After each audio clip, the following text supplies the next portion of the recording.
नमस्कार। आप देख रहे हैं साधना न्यूज का खास कार्यक्रम अखबारों की सुर्खियां और मैं हूं आपके साथ प्रशिता। अखबारों की सुर्खियों में हर रोज हम चर्चा करते हैं उन तमाम सुर्खियों पर जो अखबारों की हेडलाइन होती है, खास खबर होती है, लेकिन उनके हेडलाइन बनने के पीछे का कारण क्या है, असल मुद्दा क्या है, असल खबर क्या है, उस पर चर्चा करते हैं, विश्लेषण करते हैं और जानने की कोशिश करते हैं। खबर के तह तक जाने की कोशिश करते कि आखिर असल खबर क्या है।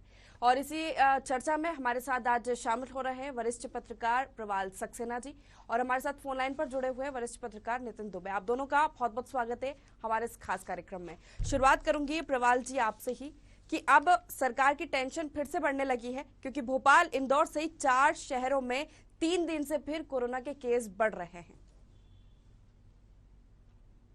निश्चित रूप से ये बहुत चिंतनीय है और बहुत ही एक प्रकार से देखा जाए तो दुख देने वाली ये खबर है, क्योंकि जिस तरह से कोरोना में लोगों ने सेकंड फेज में लोगों ने देखा है, अपने बहुत ही प्रिय लोगों को अपन से बिछड़ते हुए देखा है, और किस तरह से अस्पतालों में खासकर नर्सिंग होम में लूटामारी हुई और किस तरह से लोगों को अनेक कठिनाइयों परेशानी का सामना करना पड़ा।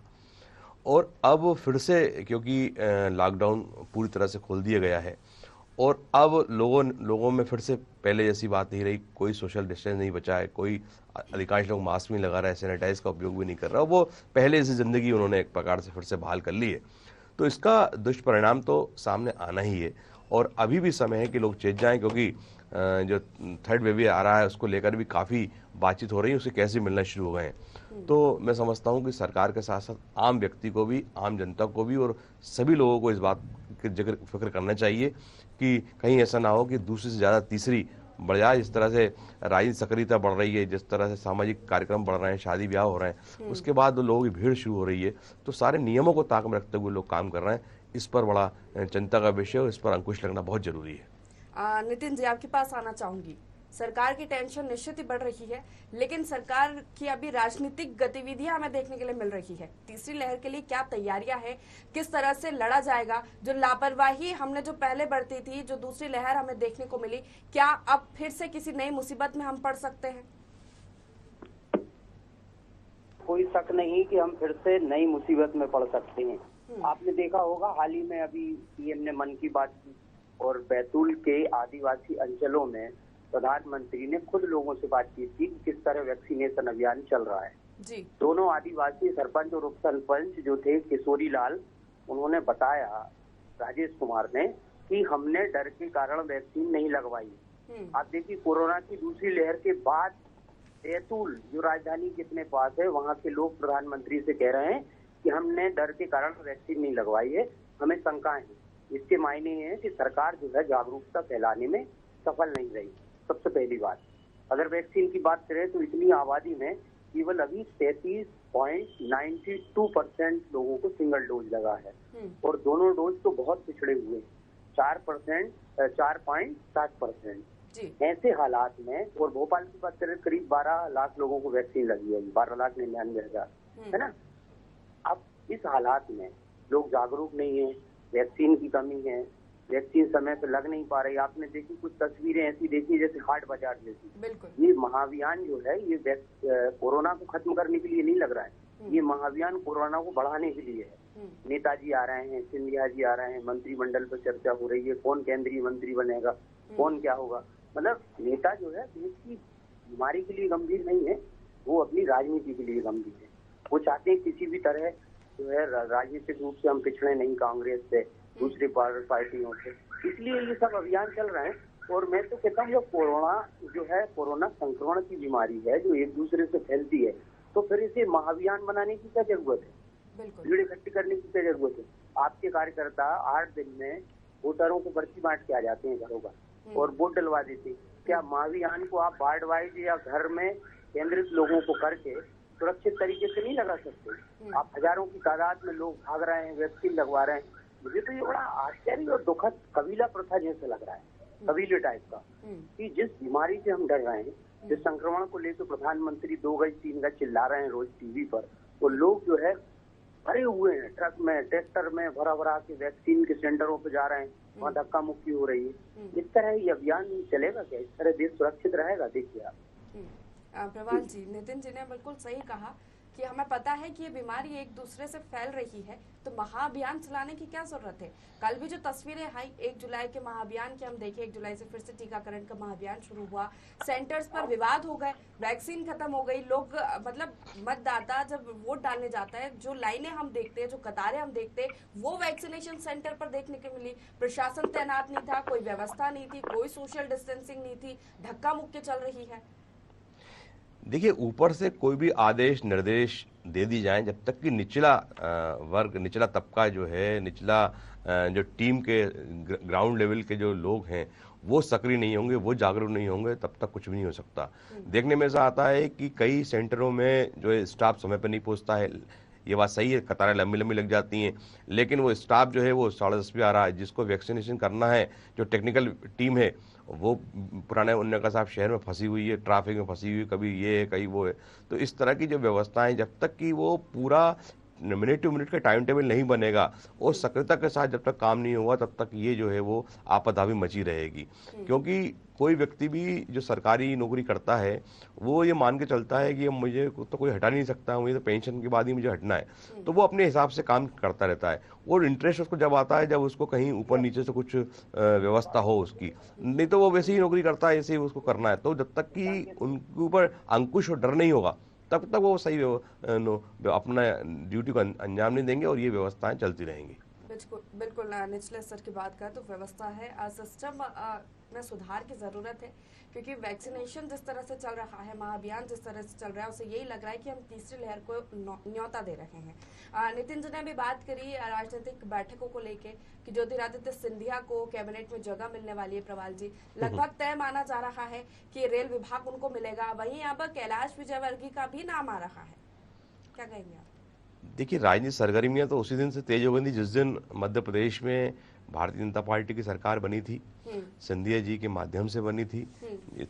वो अगर विधायक इधर नहीं होते तो सरकार नहीं बनती। और उसके बाद से अटकलों का दौर चल रहा है कि वो केंद्रीय मंत्री बनेंगे, क्या बनेंगे, संगठन में रहेंगे, सत्ता में रहेंगे, किस पोजीशन में रहेंगे। और उसको समय समय पर वो अपने जो उनके समर्थक मंत्री हैं, समर्थक जो उनके कार्यकर्ता हैं, उनके साथ वो शक्ति प्रदर्शन भी करते हैं। बड़ी बड़ी लंबी लंबी गाड़ियों काफिले से वो सीएम हाउस जाते हैं, मंत्री संगठन के नेता बीडी शर्मा से मिलते हैं और दबाव बनाने में कहीं कोई कोर कसर नहीं छोड़ रहे हैं वो। अब उनको क्या मिलता है ये तो केंद्रीय नेतृत्व तय करेगा। भारतीय जनता पार्टी की पद्धति एक वो पूरी सिस्टम है, उस सिस्टम में अपनाने में निश्चित रूप से भी उनको समय लग रहा है, क्योंकि कांग्रेस से बीजेपी में आए हैं तो एक डिफरेंट संस्कृति को उनको देखना पड़ रही है, सबसे मिलना जुलना पड़ रहा है। भाई कांग्रेस में तो वो खुद ही उनका एक गुट था और वो उसके सर्वे थे, तो सब कुछ वहाँ पर जो है वो सिस्टम अलग था, और यहाँ कोई सिस्टम अलग है।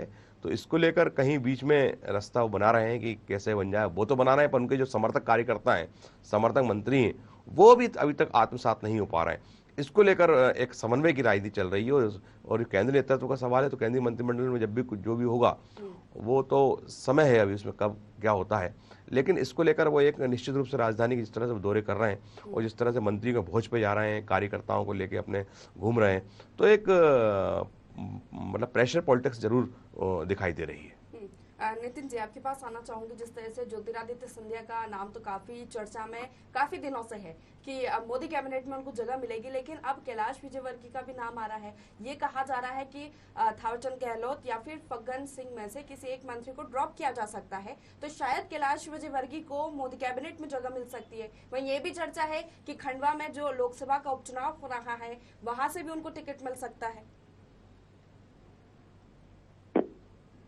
चाहे इस समय है थावरचंद गहलोत, फग्गन सिंह कुलस्ते, इन दो में से अगर किसी को या दोनों को हटाया जाएगा तो मंत्री फिर एक को ही बनाएंगे, या कैलाश जी होंगे या सिंधिया जी होंगे। और जहां तक चांस है सिंधिया जी के 100% है।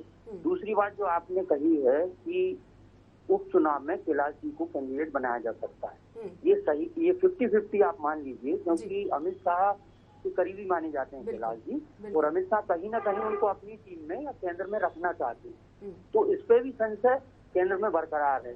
नहीं तो अभी तक जो है मोदी सरकार फैसला लेने में देर नहीं करती है। अभी तक जो है सिंधिया जी रेल मंत्री या मानव संसाधन जो भी उचित सरकार समझती उनको मिल जाता। यही कैलाश जी की बात, कैलाश जी अभी पश्चिम बंगाल से अपनी जिम्मेदारी का निर्वहन करके आ रहे हैं। देखिए, हारना जीतना अलग बात है, लेकिन कैलाश जी की मेहनत रही और उस मेहनत का उनको परिणाम मिलेगा। वो हो सकता है कि चुनाव में उनको पार्टी उम्मीदवार बना ले या केंद्र में रख दे या संगठन में कोई बड़ा पद दे, लेकिन मंत्री इन दोनों में से एक ही रहेगा। दोनों मंत्री की मुझे फिलहाल संभावना नहीं लगती कि कैलाश जी या सिंधिया जी दोनों एक साथ केंद्रीय मंत्री बने। जी प्रवाल जी, आप कैसे देखते हैं? कैलाश जी सही है, नितिन जी ने सही कहा कि अभी जिस तरह से संगठन में और जिस तरह से अभी 22 में यूपी का बहुत बड़ा चुनाव है, इसको लेकर भी भारतीय जनता पार्टी में मंथन हो रहा है कि किस तरह से, क्योंकि 22 में अगर वो फतेह करेंगे तब तो 24 में सरकार बना पाएंगे। तो इसलिए पूरा फोकस अभी उत्तर प्रदेश के चुनाव में है। 22 में समय कम बचा है, तो पूरा अभी संगठन और सत्ता की जो है वो नज़रें और पैनी नज़र में कहूँगा उत्तर प्रदेश के चुनाव में है, क्योंकि एक बड़ी वहाँ चुनौती है और किस तरह से वहाँ एडजस्टमेंट होगा, क्या होगा, इसको लेकर अभी सबकी नज़रें हैं। और मैं समझता हूँ कि उसी को देखते हुए ही अभी मंत्रिमंडल में लोगों को लिया जाएगा। और अभी ड्राफ्ट करने की जरूरत अभी सवाल नहीं उठता, क्योंकि फग्गन सिंह कुलस्ते जो है आदिवासी वर्ग से आते हैं और थावरचंद गहलोत भी जो है वो रिजर्व कोटे से हैं। तो दोनों को अभी मैं समझता हूँ छेड़ा नहीं जाएगा, क्योंकि अभी चुनाव जो आ रहा है उसका विपरीत असर भी पड़ सकता है। तो इसलिए जो है अभी संगठन पर ज़्यादा विशेष फोकस होगा और 22 भारतीय जनता पार्टी के लिए मैं समझता हूँ बड़ी एक चुनौती है। चर्चाएं तेज है, लेकिन अभी भी असमंजस की स्थिति बनी हुई है। खैर आगे देखना होगा कि क्या कुछ बदलाव किए जाते हैं, तो देखने वाली बात होगी। लेकिन जो सरकार है वो तो राजनीतिक गतिविधियों में व्यस्त हो गई है, लेकिन आम जनता परेशान है। नितिन जी, मैं महंगाई की बात करूं तो एक रिपोर्ट यहाँ पर बड़ी बड़ी सुर्खियां, उसकी हेडलाइन बनी हुई है कि बीते 2 महीने में 1.5 टन सोना गिरवी रखकर 700 करोड़ रुपए का लोन लिया गया। वहीं मध्य प्रदेश में पीएफ के 12 लाख खातों से जून तक निकले 3500 करोड़ रुपए। मतलब अब महंगाई इतनी बढ़ गई है कि जनता ने जो सेविंग कर रखी थी वो भी अब धीरे धीरे खत्म होने लगी है। कि हर तरफ महंगाई की चर्चा है, लेकिन महंगाई की ये चर्चा है वो घरों में है, आम आदमी के लिए है।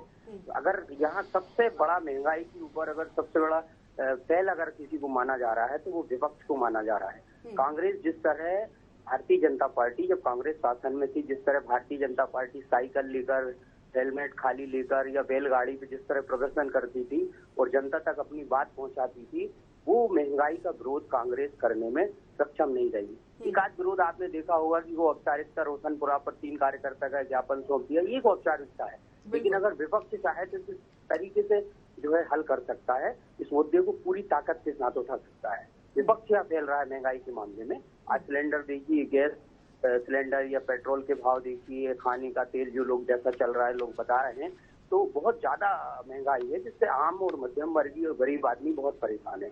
दूसरी बात, भारतीय जनता पार्टी ने भी अब महंगाई को मुद्दा नहीं बनाया है, अपने पिछले चुनावों में भी और अभी भी। आपने देखा होगा भाजपा अपने हर घोषणा पत्र में महंगाई का उल्लेख करती थी, श्री राम मंदिर का उल्लेख करती थी, लेकिन पिछले 2 घोषणा चाहे केंद्र सरकार केंद्र का हो या मध्य प्रदेश में, तो महंगाई की जो बात थी वो घोषणा पत्र से गायब हो गई है। बात 21वीं सदी की बात डिजिटल भारत की चल रही है, बात जो है गरीब की, झुग्गी की या मध्यम वर्गीय परिवार की बिल्कुल नहीं चल रही है। सरकार तो इसमें इंटरेस्टेड है ही नहीं कि महंगाई कम करना है, विपक्ष भी इसमें साथ नहीं दे रहा है। और जो हायर क्लास व्यक्ति है या पॉपुलेशन है हमारी, वो भी इस चीज को नजरअंदाज कर रही है। हाँ, थोड़ा बहुत मीडिया में आप जैसे जो है अच्छे चैनल या पत्रकार लोग जो डिसाइड करके महंगाई की बात करते हैं वो अलग मुद्दा है, लेकिन नेताओं में, संसद में, विधानसभा में, विधायकों के मन में, सांसदों के मन में महंगाई अब कोई मुद्दा नहीं है। और विशेष रूप से जो भारतीय जनता पार्टी महंगाई, प्याज को लेकर इन्होंने जो आंदोलन किया और सरकार बनी, पेट्रोल को लेकर किए शिवराज जी ने पिछली आंदोलन, अब 17 साल से तो मध्य प्रदेश में यही रेट और टैक्स बढ़ा रहे हैं, है ना। केंद्र में इतने सालों से 7-8 साल से मोदी गवर्नमेंट है। अब इतने सालों में जब आप महंगाई कंट्रोल नहीं कर पाएंगे, कहाँ 15 लाख रुपए और कहाँ 100 से ऊपर पेट्रोल, ये सब चीजें हैं। ये राजनीति करने के लिए, पद हासिल करने के लिए इस तरह के जुमले जनता को दिए जाते हैं। महंगाई का कंटेंट भाजपा खत्म कर चुकी है, मेरे कहने का मतलब ये है। जी प्रवाल जी, बिल्कुल सही कहा। अब आम व्यक्ति जरूर से पीड़ित है, लेकिन आप देखिए कि पहले जो कवि थे, साहित्यकार थे, पत्रकार भी थे और तमाम लोग जो थे समाज के जागरूक वर्ग, वो इस पर कभी न कभी और अक्सर इस पर जो है वो अपनी टिप्पणी करते थे, अपना जोरदार आर्टिकल भी आते थे और तमाम चीज़ें होती थी जो बंद हो गई। अब देखिए, जब बीजेपी ने एक गीत शुरू किया था, एक लोकगीत था, सखी सैया तो बहुत ही कमात है, महंगाई डायन खाए जाते। बिल्कुल। फिर गाना चला बाकी जो कुछ बचा वो महंगाई मार गई है। फिर एक कवि थे, हाथ रस बोलते थे कवि, उनने लिखा कि इंदिरा मैया रोटी दे आधी दे चाहे पूरी दे। इस टाइप से कविताएं बनी, कहानियां बनी, गीत बने। तो इससे एक जागृति, जन जागरण आता था, जो अब शने शने जो है वो खत्म हो गया है। अब न कवियों की लेखनी में वो बात है, न साहित्यकारों में बात है। और ये सही कहा कि गिने चुने ही लोग जो है इस पर चर्चा करते हैं, आप हम जैसे लोग जो आज चर्चा कर रहे हैं। खासकर ये सबसे बड़ी मार जो है वो रसोई में काम करने वाली गृहिणी, जिसको हाउस वाइफ बोलते हैं, उस पर पड़ती है, जो रोज यदा कदा ही नहीं, अब हर दिन ये अपनी पीड़ा का बखान अपने पति से करती है, जो घर में मुखिया उससे करती है। और उसके बाद जो है ये विषय जो है घर के अंदर ही बंद हो जाता है, ये विषय सड़क पर ही नहीं आ पाता। प्रतिपक्ष बिल्कुल इस मामले में फेल हो चुका है। 4 टंकियां लेके वो किसी भी डीजल पेट्रोल पंप के बाहर जाके प्रदर्शन करता है। उसका उद्देश्य प्रदर्शन करना कम होता है, अखबारों में और टीवी में चैनलों में ज़्यादा छपास की उनकी जो वो है वो ज़्यादा रहती है। क्यों नहीं लोग बैलगाड़ी में उतरते, ये बात कही स्मृति ईरानी थी, चाहे सुषमा स्वराज थी, तमाम लोग जब आप देखते थे उस समय यूपीए की सरकार थी और मुख्यमंत्री साइकिल से और वो बैलगाड़ियों से, और एक बड़ा प्रदर्शन जो होता था मनमोहन सिंह की सरकार का समय, अब ऐसा हमें क्यों दिखाई नहीं देता? क्योंकि अब जो है सब तरफ सुविधा भोगी राजनीति शुरू हो चुकी है। सत्ता की लालसा है कि हमें कैसे भी सत्ता मिले, और ये जो बढ़ रहा है ये तो बढ़ती जाए महंगाई। तो महंगाई के प्रति वास्तव में अब जनता के हाथ में कुछ नहीं बचा है। जनता कोई वो नहीं है जो जेपी आंदोलन के समय थी, जयप्रकाश नारायण के समय जो आंदोलन हुआ करते थे, लोग जनता सड़क पर उतर जाती थी और रेल के पहिए भी जाम हो जाते थे, ट्रेड यूनियनें हुआ करती थी, कर्मचारी राजनीति हुआ करती थी। वो तमाम चीज़ें जो है वो अब सिर्फ जो है वो अखबारों में और पुरानी कहानियों में होकर सीमित रह गई है। बिल्कुल सही कहा, उन्हें चर्चा भी नहीं करते लोग अब तो इस संबंध में। तो ये एक बड़ा दुखदायी विषय है और ये जनता से रोजमर्रा से जुड़ी चीजें हैं, चाहे वो दाल रोटी का मामला हो, चाहे डीजल पेट्रोल का मामला हो। ये जब तक प्रतिपक्ष जो विपक्ष की भूमिका में है, मध्य प्रदेश में इतना मजबूत विपक्ष है, 100 से ऊपर विधायक हैं, लेकिन आप देखो 2-4 के अलावा कोई इस पर बात भी नहीं करना चाहता, कोई इस मुद्दे को उठाना नहीं चाहता। राजधानी में 1-2 प्रदर्शन हो जाते हैं बस, और बाकी की जगह जो है औपचारिकताएं होती हैं। तो जब तक कि सभी लोग जागरूक नहीं होंगे तो महंगाई जो है वो, ये डायन जो है वो सबको खाती जाती रहेगी। लेकिन एक सवाल यहाँ पर उठता है, नितिन जी आपसे लेना चाहूंगी कि आखिर विपक्ष इस मुद्दे को उठा क्यों नहीं रहा है? एक अच्छा मौका है सरकार को घेरने का, क्योंकि महंगाई इतनी बढ़ रही है, या फिर अपनी ही कुछ चीजें छुपाने की यहाँ पर कोशिश की जा रही है? विपक्ष को जो है या पक्ष को आम गरीब आदमी से कोई ज्यादा मतलब रहा नहीं इस दौर में, संचार क्रांति के इस दौर में। दरअसल क्या है कि वो एक रुका हुआ वोटर है जो गरीब है, उसे तो कहीं ना कहीं वोट देना, जो प्रेजेंट टाइम में उसे भुला लेगा किसी भी मुद्दे पर, वो उसको वोट दे देगा। बिल्कुल। और रही बात की विपक्ष क्यों नहीं उठा रहा है, तो विपक्ष की हालत जो है इस समय इतनी खराब है कि आप उसको, आपसी जो पहलेबाजी है, प्रदेश अध्यक्षों को बदलना, ये जो संगठन में बदलाव है, ये जो ऊपर तक चल रहा है कि गांधी परिवार से कांग्रेस को मुक्त किया जाए, हटाया जाए, इस तरह की जो बातें चल रही है। अब आप देखिए कि मध्य प्रदेश में ही जो अगर प्रदेश अध्यक्ष हैं तो बिल्कुल निष्क्रिय प्रदेश अध्यक्ष हैं कमलनाथ जी। यही कारण है कि सरकार गिरी। अगर कमलनाथ जी सरकार सक्रिय होते तो मध्य प्रदेश से गवर्नमेंट नहीं गिरती, तो सबको साथ देते, लेकिन उनकी निष्क्रियता के कारण ही आज ये परिणाम रहा कि सरकार गिरी। अब जो है कोई विशेष रूप से उसको दुख भी नहीं देखा गया। मुझे तो इतने दिनों में ये बात समझ में आई, कांग्रेस के अंदर कोई बहुत ज्यादा दुख नहीं था सरकार गिरने का। ऐसा लग रहा था कि ये सब कुछ मैनेज है। और महंगाई का मुद्दा भी है, राहुल गांधी अकेले ट्वीट करके बयान देते। अब ये नया चलन है, जनता के बीच में जाना नहीं, जनता की परेशानियों को समझना नहीं, उनसे बातचीत करके अगर नेता बयान दें तो वो बयान जो है प्रैक्टिकल होगा। लेकिन आप एयर कंडीशनर में बैठ के अगर ट्वीट कर दो, उस ट्वीट पे भी पूरे देश में धमाल मचता रहे, केवल एक ट्वीट पे, मतलब हाथ से लिखा, चाहे वो मनोरंजन के लिए लिखा, चाहे रात में नशे में लिख दिया, उसी पे धमाल चल रहा है दिन भर। जनता की परेशानियों, वस्तु स्थिति से किसी को कोई मतलब नहीं।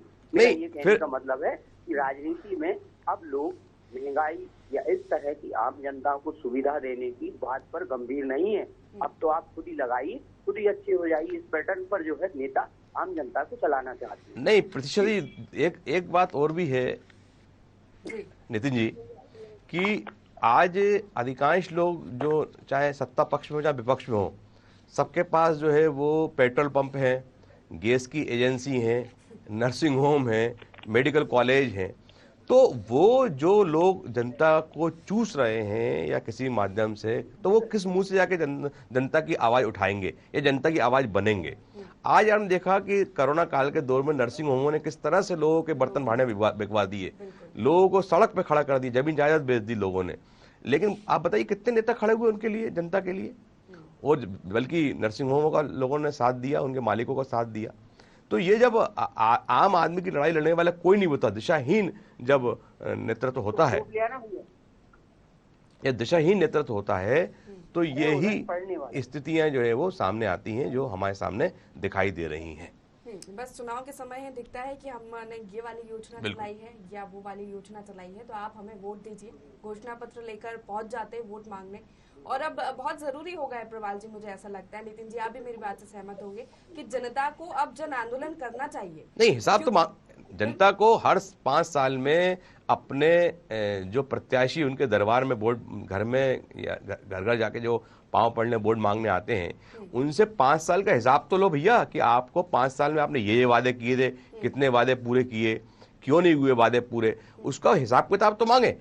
ये वन वे चलता है, उनने वोट मांगने आ गए और वो उनने आपने वोट, तो पूछो तो कम से कम, जैसा दुनिया के अन्य राष्ट्रों में होता है कि डेबिट क्रेडिट वाला काम चलता है कि आपने कितना वादा किया था, कितना पूरा किया, उस हिसाब से हम आपको उतने मात्रा में वोट देंगे। तो यहाँ तो ऐसा है ही नहीं, यहाँ तो आज ये प्रत्याशी देगा, कल दूसरा रहेगा, उसको मतलब ही नहीं है कि मुझे 5 साल बाद, जैसे नगर निगम हो चाहे नगर पालिका हो, नीचे से देख लीजिए ऊपर तक, तो उसको उम्मीद नहीं है कि 5 साल के बाद मैं आऊंगा। तो बस 5 साल जो उसको मिल रहे हैं वो खाने कमाने में लग जाता है पहले दिन से ही। तो फिर वो उसको क्यों विकास करने की चिंता होगी, क्यों? तो उसको अपने परिवार की, अपने खानदान की चिंता है ना कि इसको 5-7 पीढ़ियों बना के रखना है। तो इसलिए जो है विकास पिछड़ते जाता है।